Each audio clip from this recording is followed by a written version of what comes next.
did not heed to that call. Instead, you constantly, in your arrogant and combative way, attack the public that come here to speak. You constantly accuse us that we attack your family. You're wrong. Your family is off limits here. It is only you who continue to disgrace your family, and you know that. Now, enjoy your retirement. May we be blessed not to hear from you again. This district needs to revamp its image and bring it back to where it was before. Thank you, Mrs. Close. Let me finish the last sentence. This district needs new leadership in order to move forward positively. Thank you, Mrs. Close. Mrs. Emmerman, you can bang all you want.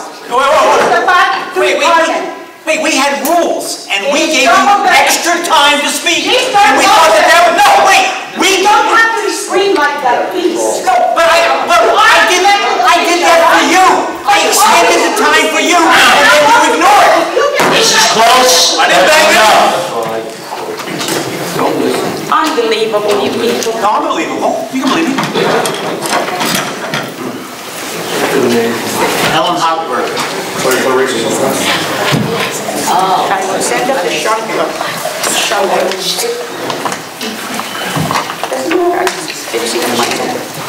Helen Hochberg, Marlborough resident.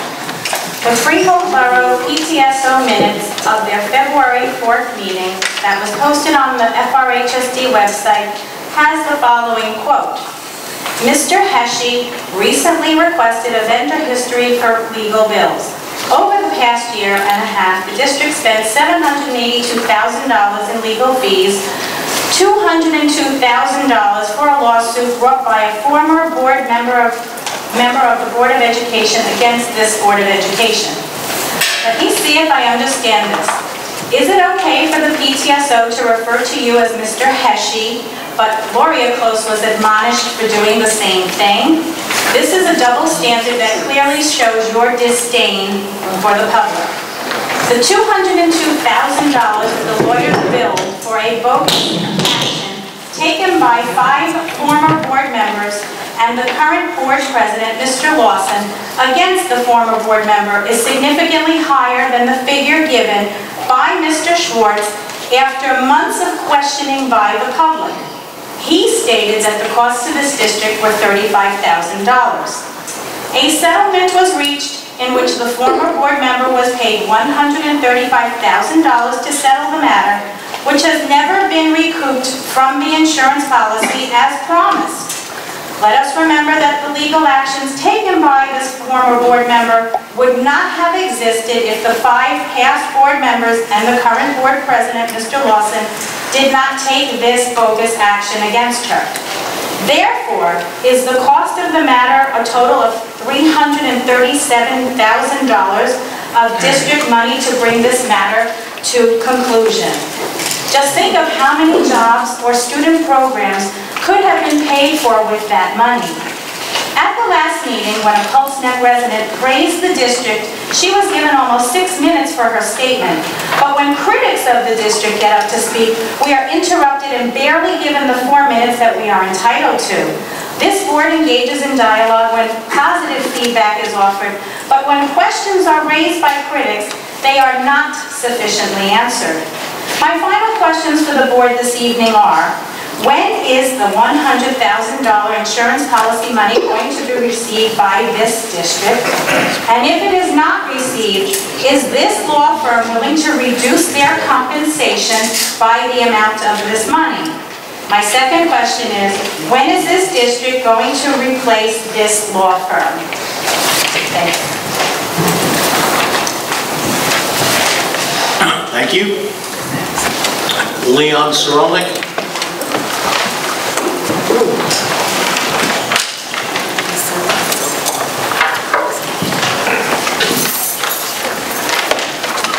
Leon Sorolnik, Rhode Island. Last week's meeting was a profound example of the good, the bad, and the ugly. The good began with a sad but eloquent example of some of our district's finest students pouring out their sincere pleas to you in defense of the many programs and teachers that will probably be cut because of the terrible budget crisis. It's obvious nerves are frayed because of all the pressure that everyone is under in trying to deal with this no-win situation, which is what leads us to the bad and the ugly.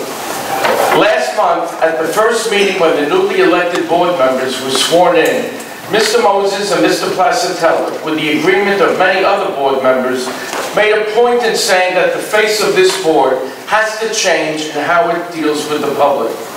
That was dashed last week on 2 accounts. Ms. Hochberg was attempting to defend herself from what she felt were unfounded personal attacks by Dr. Emmerman when she was told by Mr. Schwartz that it was enough. He wasn't shutting her down because of the time limit, but because he didn't like what she was saying.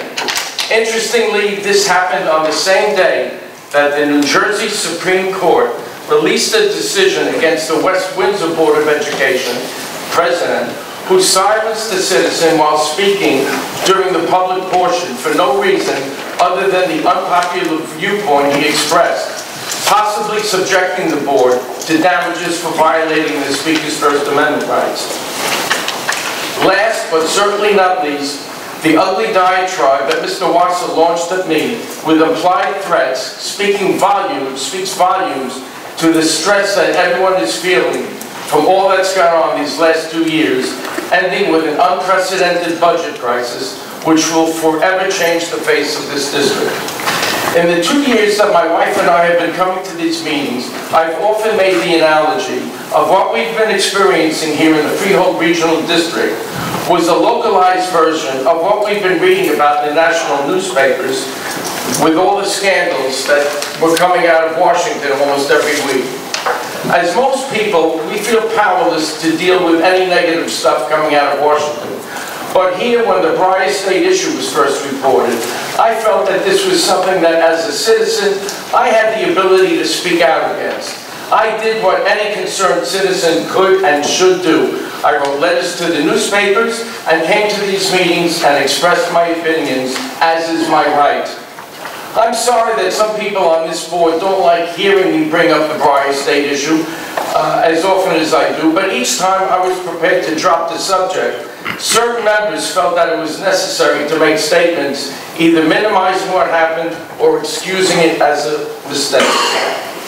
Thomas Friedman in Sunday's New York Times basically stated the reverse of what I described in terms of the difficulties we're living with now. Just as this and other districts in the state are undergoing extreme economic stress, so is the rest of the country and many other nations in Europe. There is no longer any margin of error available to us or anyone else. He said that we're all driving on our spare tires. He writes, leadership today is all about taking innovative actions that generate new capabilities and resources and being smart and disciplined about every dime we spend. 30 seconds. We can only hope that your search for a new superintendent will bring this district to a new period of growth that can help restore the goodwill this community deserves. Thank you. Carol Fox.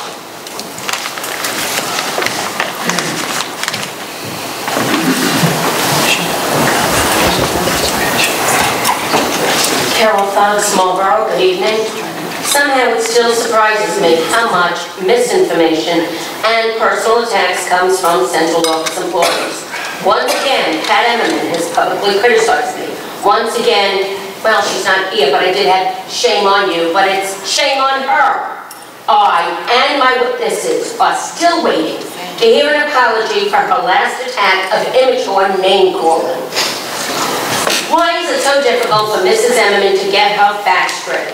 Under my leadership, and as far as I know to date, the Marlboro High School Parent-Teacher-Student Organization has always held itself to the highest of standards. Pat Emmerman makes allegations, yet does not verify her information, nor does she know what she's talking about. Perhaps she should have asked me directly. The year that my son and Miss V. Simo received scholarships, funny how Julie mentioned my son, I made certain to keep everything fair and above board. No one from my executive board was allowed by me to review any scholarships that year. You can ask Jim Levy if you don't believe me.